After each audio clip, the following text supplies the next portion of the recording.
I asked for the complete file from that computer forensic analysis in which it indicates there were 5 computers that look like analyzed for, I don't know what it is because there's no report generated, but, you know, I don't have a report that was generated, but anyway, but back to before I go further, we have checks here for, in the request, I got a check here for $4,600 and $6,169. One is signed by you, Mayor Black, but the other one is not signed at all. I asked for the front and backs of the checks, and I wanted to see who endorsed them and, you know, how it went. But you failed there. And then I do feel that all of these things here are useless without the report that was generated as a result of this investigation. If you remember correctly, a village employee, a longtime village employee, was suspended with pay for 6 months, pending the outcome of those results. So I can't believe that there's not a report been generated as a result of it. It cost $20,000. It floored me. And I don't see any board approval. I know the board approved the bills, but I didn't see anything go out for bid.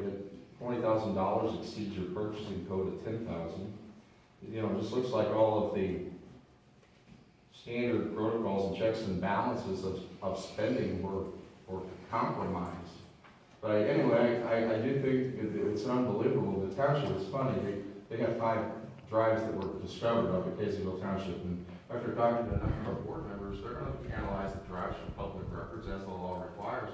It's going to cost around $400 and actually buying a new drive to clone the other software. So that $20,000, I think by circumventing the process, you spend an awful lot of money. Is there anything on that you want to add on why you spent $20,000? You suspended Ms. Peters for 6 months with pay. You never proved not one part of wrongdoing that I'm aware of. And if Frank Moore here has an investigation he wants to conduct, he's got a little thing. Every police officer has it. It's called a show cause. Did you ever present anything like that to the people that approved the spending? Did you tell them you were going to spend $20,000? I mean, they knew you were going to do some kind of look at the computers, but did you tell them? I think while you were on the board at the time, Ms. Williams, you were, I think Mr. Scott was too, but did you make that clear to them at that time? That's a lot of money. It looks to me also that you wanted it broken down into increments that were under $10,000, intentionally circumventing the purchasing code that is enacted by the village. So it looks really suspicious. That being said, and I just want to tell you this, Rob, and you may not be aware. I was looking for Wally's email address tonight, and as I was looking through the village's Freedom of Information Act, because I wanted to see it, and you see it on page 9.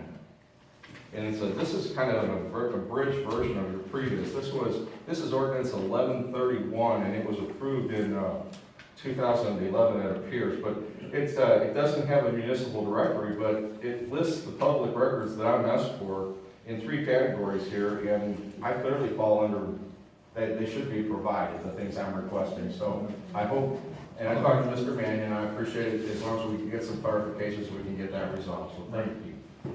That being said, but also, George Hansen's the variant, so you do need to update this, and you do need to put a municipal directory on your Freedom of Information ordinance as the law requires, as 5 ILCS 140 dictates. So it dictates that it should be updated periodically, once every 6 months. You were the village clerk, you know this. Rob, maybe no one ever told Rob. But, and I'll give you the benefit of the doubt on that, but you need to get a municipal directory so if everybody knows who's serves on what committees. Okay, that's that. Then I want to go to this. I want to read this to you. This is from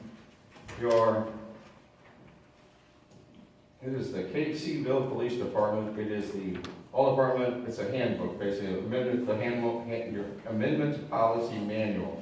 It was updated, it looks like January 30th, 2013 from what it shows here, okay? But in it, on page, it doesn't have a numbered page, but it's item 10.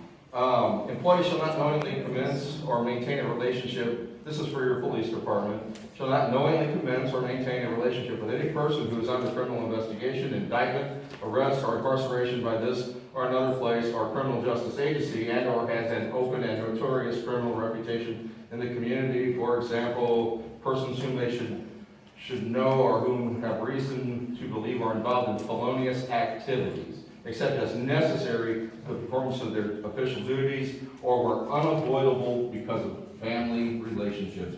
This is the handbook for your police department. I admire that. You do not want your police department consorting with a criminal element. It is a contradiction of that policy when your police chief on village time goes on a convicted felon's radio program and does an interview. He is knowingly consorting with a known felon. I think that is a violation that could be addressed or as the board sees fit. The last thing I want to touch on real quick today. Someone you go on this show all the time. Oh, okay, well, that's fine, but it's known that you're friends with, you've taken campaign contributions, you got a free snow cone machine from him. He pays for all those nice little signs for the village park and the events. Those nice little shirts with the Caseyville thing, do you pay for those? Anyway, but anyway, that being said, I mean, if you report it to the Board of Elections, it's legal. But anyway, that aside, words were used today on that program about, the issue has been brought up about a police car, whether it's used or not at this time, from a man who served this village for 22 years without incident.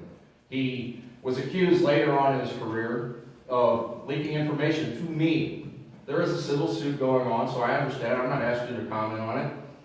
But you know as well as I do, I haven't read that complaint. And I asked him to clear his name 1,000 times, but he denied. But Scott Miller never leaked information. You knew that. You know why you let that lawsuit linger and linger back to that complaint? I don't know. I'm not asking you to comment. But I'm here. But a coward, selfish. Those are all words over the use of whether a police car is used. And a family gets upset for a 23-year police department officer. Scott Miller was a dedicated policeman. You didn't go to his funeral, you didn't go to his wake. Okay, that's fine, Mayor Black. But you know something? He deserved better than what he received here. And if right now, if it helps his family, and setting one police car out of service for a little bit, I'm okay with that. I don't know, but that's for the board to decide. My opinion really doesn't matter. But I'm just saying, why would a shock jock, the Larry Flint of the Metro East, be talking about whether a police car is being used, and the rhetoric used to insult this man's family is unacceptable. That you continue to consort with that kind of person and try to represent the village of Caseyville represents a contradiction you cannot overcome. I'll be happy to, and I'll tell you what, for the record, if Mr. Romanek wants to come down here to the village of Caseyville and he wants to talk trash about a good police officer, a dedicated man, a successful business person, and a hard-working father, if he wants to come down here and say those things, then, that's fine. But you know what a coward is? A coward, by definition, is a guy that sits behind a microphone and upsets a family, a grieving family, for your political agenda. I extend this offer to every single one of you board members. I am the poster child for the Freedom of Information Act. I know that law backwards and forwards, and I know where to look. Any single one of you, I don't care who you are, I'll set this to you right now. If you want a piece of public information, ask me. I'll never tell a person who gave it to me. I promise, but the only condition I'll have is every single one of you will get whatever I get. And you don't have to put your name on a FOIA request and be subject to humility on the air or attacked at your job where you've been an employee of good standing. I'm not going to let that kind of bullying go on. I'll stand in the line there, and I'll tell you what, if you continue to do that, it's not going to be good for you at election time, Mayor Black. It's a doggone shame that you want to associate with a man that will say those things publicly about a dedicated officer, a good policeman. It's a shame. Thank you. Yes. Anybody else have anything to say?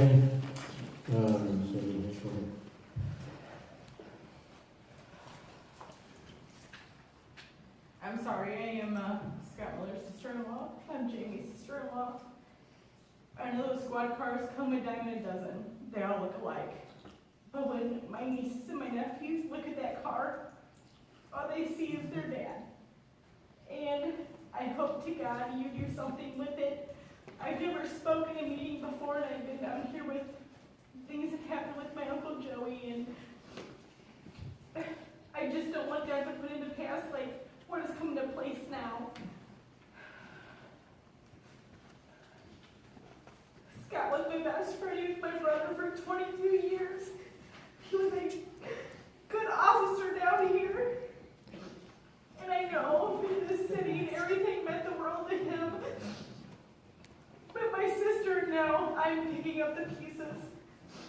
And my nieces and my nephew are picking up the pieces, and I just hope that you just get it going. Those kids know what that car looks like, and I don't know what else to say besides the fact that every day when I come to this town, and I moved into our way for a reason.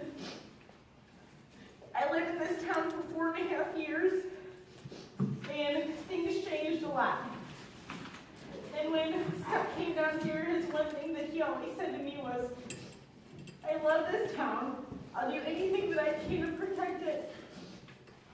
And I want my kids to grow up in a place where they feel secure. And my wife to know that a place that I worked my heart out, day in, day out,